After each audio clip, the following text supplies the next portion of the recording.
Welcome to The Explainer. You know that feeling, that career roadblock, that frustrating team, that project that just seems doomed? What if it wasn't a punishment, but actually an opportunity? Today, we're diving into a really powerful idea called the Modern Exile, a way to flip your biggest professional challenges into your greatest classrooms. Okay, so let's get right into it. It all kicks off with a super common and, let's be honest, super frustrating problem. You land a new role, you're all fired up, ready to bring your A game and raise the standards, but you immediately hit a brick wall. The team you're working with, they seem pretty attached to the old way of doing things. And this is the classic clash, right? You're trying to push for a top-tier approach, but they're comfortable with their standard methods. You know your ambitious goals need a bit of investment, but leadership keeps pointing to the established costs. It just creates this massive, frustrating disconnect, and you're caught right in the middle of it.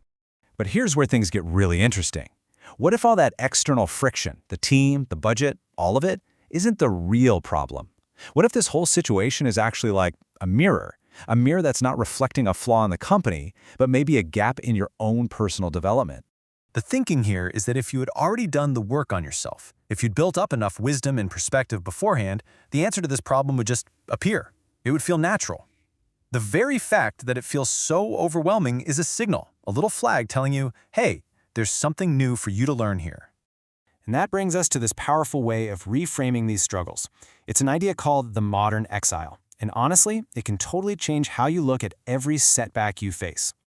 See, in the old days, kings would literally banish people into exile. This philosophy says that today it's our own lack of skill or our own blind spots that send us into a similar state. A business failing, a project getting canned, it's not a punishment. It's almost like nature's way of giving you a timeout, a chance to just stop, breathe, and learn what you might have missed the first time around. This quote just cuts right to the heart of it.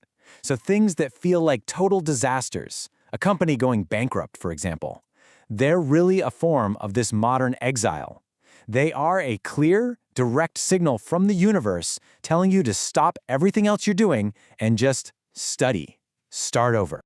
So, once you realize you're in one of these exile situations, your entire mission changes.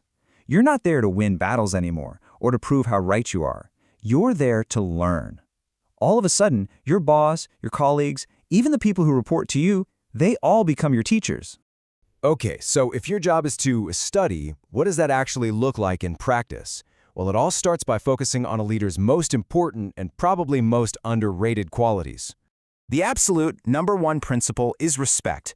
And I don't mean selective respect for the people you think are important. I mean total respect for every single person you work with. You have to value the perspective of the janitor just as much as you value the top expert. Because here's the thing, you can't lead people you're secretly looking down on. It just doesn't work. And this part is so key. What do we even mean by respect in this context? It's not about flattery, it's not about being a yes man or just blindly agreeing with people. True respect comes down to one simple and incredibly powerful action: deep, attentive, genuine listening. Just think about that for a second.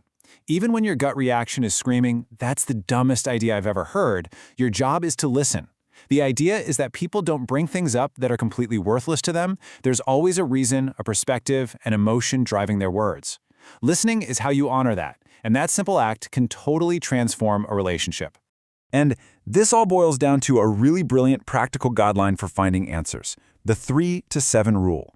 Basically, real wisdom, the kind that actually solves tough problems, only shows up after you've spent at least 70% of your energy just listening and soaking everything in. Only then, once you're full of information, should you use that last 30% of your energy to make a judgment or a decision. So, if 70% of the work is just listening and absorbing, how do we actually do that effectively with a whole team? Well, that leads us to a step-by-step method for finding the answers that, believe it or not, are probably already in the room. This is another huge mental shift you have to make. The solution you're looking for isn't trapped inside your own head. As a leader, your job isn't to be the lone genius who comes up with the answer. Your job is to be the facilitator, the person who unlocks the collective intelligence that already exists within your team. And there's a specific, respectful way you have to do this. You always start by discussing the problem with your immediate direct reports. Get their take first. Then, and only then, you can use those insights to talk to the next level down. You never ever skip the chain of command, because doing that just creates chaos and, frankly, it's disrespectful. Following this order makes sure everyone feels heard and part of the process. And here's the incredible claim that comes with all of this. This isn't just another management technique or a corporate buzzword. The idea is that this is a fundamental key to unlocking the solutions to even the most impossible-seeming problems. The answer isn't something you find, it's something you literally generate through the process of structured, respectful listening. So, that leaves us with one final thought today. For you, take a look at the big challenges you're facing right now. That frustrating project, that difficult team, that career setback. What if it's not a problem you need to fight?